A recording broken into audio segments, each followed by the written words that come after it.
കൂട്ടുകാരെ, മിനീസ് കിച്ചണിലേക്ക് എല്ലാവർക്കും സ്വാഗതം. ഇപ്പോൾ വൈറലായിക്കൊണ്ടിരിക്കുന്ന മിക്കവരും തന്നെ ഉണ്ടാക്കിയിട്ടുള്ള റെസിപ്പിയാണ് കേട്ടോ. നല്ലതാണ്, ഉണ്ടാക്കിയപ്പോൾ നല്ല ടേസ്റ്റാണ്. അപ്പം ഞാനും ഉണ്ടാക്കിയത്. അപ്പം വീഡിയോയിലേക്ക് പോകുന്നതിന് മുമ്പ് വീഡിയോ കണ്ട് ഇഷ്ടപ്പെടുവാണ് ലൈക്ക് ചെയ്ത് ഷെയർ ചെയ്ത് കമൻറ്റ് ചെയ്ത് സബ്സ്ക്രൈബ് മറക്കണം. വീഡിയോയിലേക്ക് പോകാം. ചെറുതായിട്ട് കനം കുറച്ച് ഒരു സവോള അരിഞ്ഞിട്ടുണ്ട് കേട്ടോ. ഇതുപോലെ കനം കുറച്ച് അരിയണം, അതാണ് ഇതിൻ്റെ പ്രത്യേകത കേട്ടോ. വൈറലായിട്ട് ഓടിക്കൊണ്ടിരിക്കുന്ന ഒരു സലാഡിൻ്റെ റെസിപ്പിയാണ് കേട്ടോ. ഒരു ബൗൾ വെച്ചിട്ടുണ്ട്, ഇതിലേക്ക് നമുക്ക് സവോള ഇടാം. ഒരു സവോളയാണ് കേട്ടോ, നിങ്ങൾക്ക് ആവശ്യമുള്ള അത്ര എടുക്കുക. ഞാനിപ്പോൾ ഒരു സവോള ഇതിലേക്ക് എടുത്തിട്ടുണ്ട്. സൈസ് ഒരു തക്കാളി എടുത്തിട്ടുണ്ട്. ഒരു പച്ചമുളക്, ഒരുമാതിരി ഇച്ചിരി വലിപ്പമുള്ളൊരു പച്ചമുളക്. ഇതുപോലെ കനം കുറച്ചരിക്കുക, ഇതുപോലെ ചരിഞ്ഞിട്ടിട്ടുണ്ട്. പച്ചമുളകും കരിയാപ്പിലൊക്കെ നല്ല ഫ്രഷായിട്ടുള്ള എടുക്കണം കേട്ടോ, എന്നാലേ നല്ല ഇതുണ്ട് കേട്ടോ. ഇതിപ്പോൾ നമ്മളിത് കരിയാപ്പില നല്ല ഫ്രഷായിട്ടെടുത്താണ്. ഇത് കഴുകി എടുത്തുകൊണ്ട് വന്നിട്ട് ഇതിലേക്ക് കുറച്ച് കരിയാപ്പില ഇടാം. ഫ്രഷ് കരിയാപ്പിലയാകുമ്പോൾ നല്ല നമ്മൾ കൈ കൊണ്ട് നല്ല ഞെരടിയിട്ടാണല്ലോ ഇത് എടുക്കുന്നത്. അപ്പോഴത്തേക്ക് നല്ല ടേസ്റ്റ് ആയിരിക്കും, അപ്പോൾ ഒരു നല്ല മണവും ഒക്കെ കിട്ടും.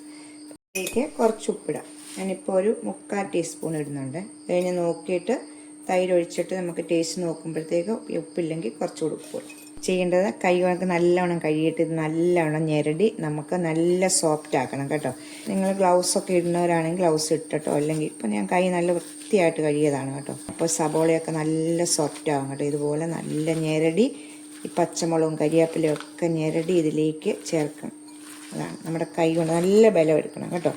നമുക്കിങ്ങനെ ഞെരടി നല്ല സോഫ്റ്റ് ആകും നേരത്തേക്ക്. ഇതുപോലെ കണ്ടോ, നല്ലോണം നമ്മളെടുത്തപ്പോൾ അതൊരു അവസ്ഥയാണ്. ഇപ്പോൾ അല്ല, നമ്മൾ നേരടി നല്ല സോഫ്റ്റ് ആക്കിയിട്ടുണ്ട്. അപ്പോൾ നമുക്ക് ഇങ്ങനെ തന്നെ ഇത് നമുക്ക് ചോറിനൊക്കെ കഴിക്കാം. നമ്മൾ മിക്കവാറും ഒക്കെ എല്ലാവരും ഇങ്ങനെ പെട്ടെന്ന് തന്നെ ഉണ്ടാക്കുന്നതാണല്ലോ ഇതുപോലെ. അപ്പം നമുക്ക് ഇതിലേക്ക് തൈര് ഒഴിക്കും. ഒരു കപ്പ് തൈര് എടുത്തിട്ടുണ്ട് കേട്ടോ. നിങ്ങളുടെ തൈരൊക്കെ നിങ്ങളുടെ ഇഷ്ടാനുസരണം എടുക്കാം. ഞാനിപ്പോൾ ഒരു കപ്പ് തൈര്, ഒത്തിരി പുളിയില്ലാത്ത തൈര് എടുത്തിട്ടുണ്ട്. മിക്സിയുടെ ജാറിലിട്ട് അടിക്കല്ലേ, നമ്മളിത് ഇതുപോലെ ഒന്ന് അടിച്ചെടുത്താൽ മതി. മിക്സിയുടെ ജാറിലിട്ട് അടിക്കുമ്പോൾ ഒത്തിരി വെള്ളം പോലെ ആവും. നമുക്കിത് ഇതുപോലെ ഒന്ന് അടിച്ചെടുക്കാം.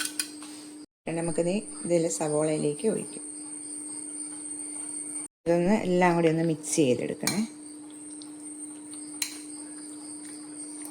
അപ്പം തൈര് ഒഴിക്കുമ്പോൾ നമ്മൾ ഉപ്പ് ആദ്യം ഇട്ടത് പോരെങ്കിൽ ടേസ്റ്റ് നോക്കിയിട്ട് കുറച്ച് ഉപ്പ് കൂടി ഇടുക. നോക്കിയപ്പോഴത്തേക്ക് ഇപ്പം സ്വല്പം ഒരു 1/2 ടീസ്പൂൺ കൂടി ഇട്ടിട്ടുണ്ട്.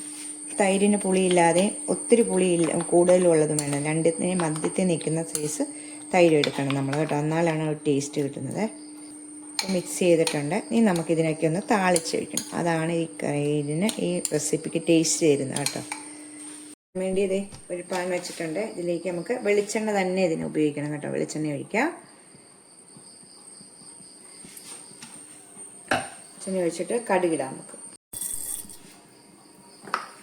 കടുകിട്ട് വരുമ്പം നമുക്ക് ചെറിയ ഉള്ളി ഇടും. ഇച്ചിരി ഏറെ ചെറിയ ഉള്ളി നല്ലോണം മൂപ്പിച്ചിടണം കേട്ടോ, അപ്പം നല്ല ടേസ്റ്റ് കിട്ടുമേ. ചെറിയ ഉള്ളി ഇട്ടു. മുളക് പൊടി ഇടാവേ. ഉള്ളി മൂത്തു, എല്ലാം മൂത്തിട്ടുണ്ട്. കരിയാപ്പില ഇട്ടിട്ടുണ്ട് കേട്ടോ. നമുക്ക് തീ ഒന്ന് ഓഫ് ചെയ്യാം. തീ ഓഫ് ചെയ്ത ശേഷം ഇതിലേക്ക് നമ്മൾ ചേർക്കുന്നത്, അത് ചേർക്കുമ്പോഴാണ് നല്ല ടേസ്റ്റ് നല്ല ഇത് കിട്ടുന്നത്. കായപ്പൊടിയാണ് കേട്ടോ. നമുക്ക് സ്വല്പം കായപ്പൊടി. തീ ഓഫ് ചെയ്ത ശേഷമാണ് നമ്മൾ കായപ്പൊടി ചേർക്കേണ്ടത്. തീ ഓഫ് ചെയ്തിട്ടുണ്ട്. അപ്പം അതിലേക്ക് ഒത്തിരി വേണ്ട, നമ്മളെടുക്കുന്ന സബോളയുടെ ഇതൊക്കെ അനുസരിച്ച് ഞാനിപ്പോൾ ഒരു 1/4 ടീസ്പൂൺ നമ്മുടെ ഈ എണ്ണയിലേക്ക്, തീ ഓഫ് ചെയ്തിട്ട് വേണം ഇടാനായിട്ട് കേട്ടോ. അപ്പം നമുക്ക് ഇത് ചൂടോടുകൂടി തന്നെ നമുക്ക് തൈരിലേക്ക് ഒഴിക്കും. അപ്പം ഞാൻ ഇത് ഒഴിച്ചിട്ടുണ്ട് കേട്ടോ. ഒഴിച്ചിട്ട് നമുക്കൊന്ന് ഇളക്കാം കേട്ടോ. ഇതുവരെ തന്നെ ഉണ്ടാക്കിയിട്ടുണ്ടായിരിക്കും, അറിയാമല്ലോ. അപ്പം നല്ല ടേസ്റ്റാണ്. അപ്പോൾ എല്ലാവരും ഒന്ന് ട്രൈ ചെയ്തെടുക്കുക. നമ്മുടെ കായമൊക്കെ ചേർക്കുമ്പോൾ നല്ലൊരു ഇതാണ് കേട്ടോ. ഒരു കറി ഇല്ലെങ്കിലും നമുക്കിത് കൂട്ടി കഴിക്കാം കേട്ടോ.